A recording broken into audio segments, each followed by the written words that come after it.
Eternal Return has just had its full release. For those of you confused, Eternal Return did release back in 2020, but that was just a beta, which the game had been in for 3 years, until now.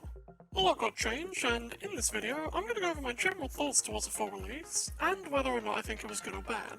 If you're thinking that it's too early to judge and we should give it more time, no. Hey, like, subscribe, and let's go! The promotional material was pretty mixed. The animated intro was cool as shit. The gameplay trailer sucked, and the beginning guide was fine. Literally, no matter what they do, new players are going to be confused. It's honestly just nice to see the game get any sort of promotion whatsoever. I'm not sure about Korea, but in the West this game just was not advertised, even slightly until now, so you know, I'll take whatever we can get. Accessories are gone! So, now you only need to get 5 items. Good, it's faster.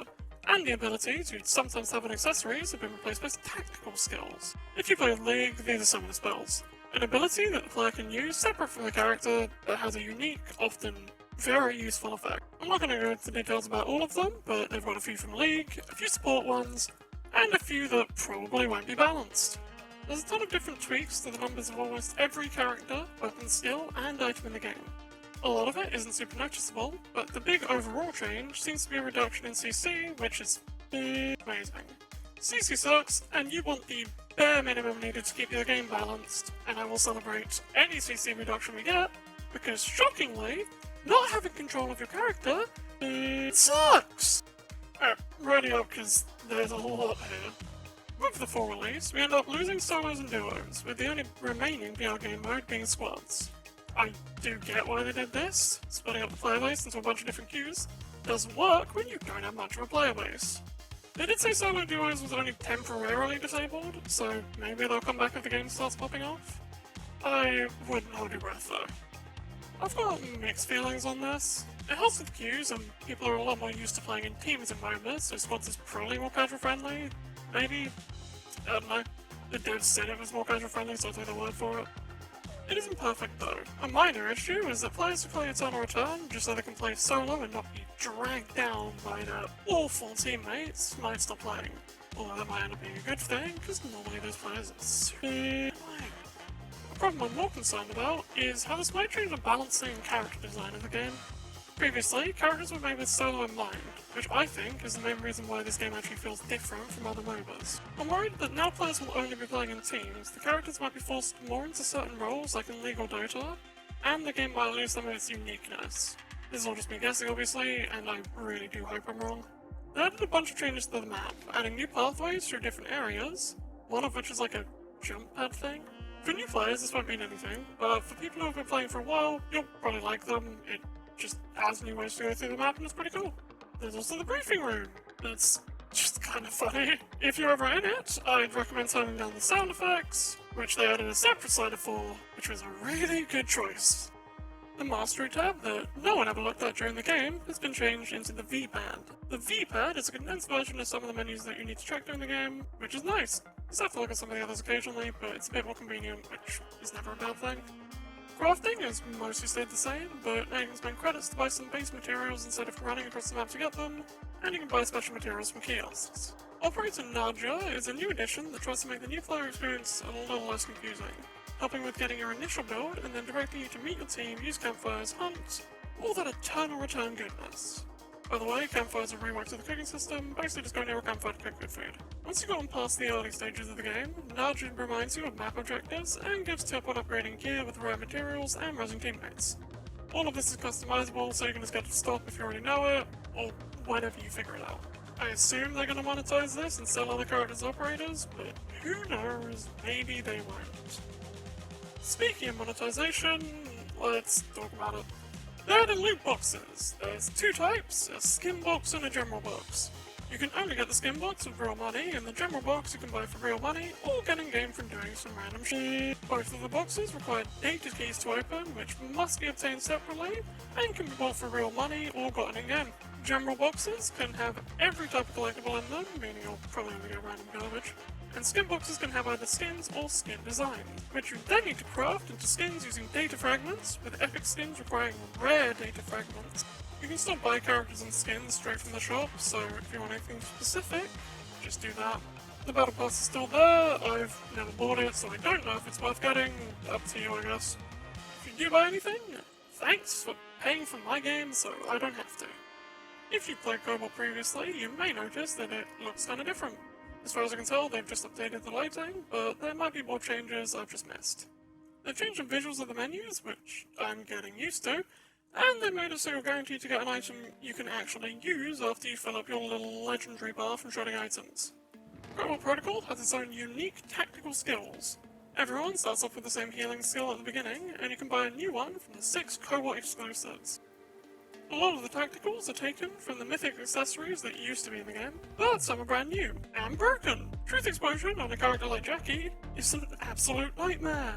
They also rebalance a lot of the characters' numbers, changed some of the infusions, which is special buffs you can get in Cobalt, and didn't remove hyperfocus. For those who don't watch my Twitch streams, at twitch.tv/Kitsunada, you may not know about this infusion, so let me enlighten you. Hyperfocus allows your abilities to crit based off of your crit chance. It is the most overpowered infusion in the game, and it's been the most overpowered for months now, and I do not understand how the devs can rebalance every goddamn character to an infusion in Cobalt and somehow decide that this should just be allowed. I'm just gonna cut that off there, I can't be able to censor the rest. They also changed the required level to play Cobalt from 7 to 15, which is a weird change. But I feel like Cobalt is probably more accessible than the BR, so I would have thought they'd remove the level requirement altogether. It's a lot more similar to other MOBAs in its gameplay, and a pretty good way of learning a variety of characters, so I do hope that changes at some point. As I mentioned earlier, CC has been toned down, with a lot of characters following this, either reducing the duration of CC, or, in some cases, removing it entirely, and usually replacing it with some damage. Some characters got some new stuff entirely, such as Jackie getting a cooldown reset on kills, which I feel actually fits the character, but he's now double hits on a crit instead of bonus damage, which feels really busted, and Celine! Oh god, where do I even start? They've massively increased the damage per individual bomb. Her Arno creates an extra bomb when it's used. You can only fuse a max of 4 bombs, a 4 bomb fusion slows instead of stuns. To explain that in a way that non-Celine players might understand, lower skill floor, lower skill ceiling, way high damage, and most Celine players hate it. Overall, I think the character changes have been good. A lot of the characters feel the same, and some characters have been tweaked in ways that genuinely feel like an improvement, but there's also a new character, or characters, kinda. Debbie and Marlene are the new duo character that released, and the reaction's been pretty good. While the character's probably way too strong, their kit is pretty fun and fairly unique, hopefully proving my fears about removing solo queue wrong. It should turn out a number soon, and we'll have another cool character to play with. The optimization for the game seems better, at least in terms of loading times. I haven't noticed much of a difference when playing. But bugs are a different story. Up until now, a lot of bugs have been brushed off as it'll be fixed before the full release. Now it's the full release and there aren't any excuses. There's some minor ones occasionally, but the two big ones that I experienced on my first day of playing were the party system just not really working. Some players were in the party, some players showed as being in, but weren't. Queuing up just didn't work at all, and it sucked. The far more game-breaking, much funnier bug, I'm just gonna show a clip from stream because it does a pretty good job of showing it. Your attacks are completely invisible, which means you can no longer sidestep. That's a funny little bug!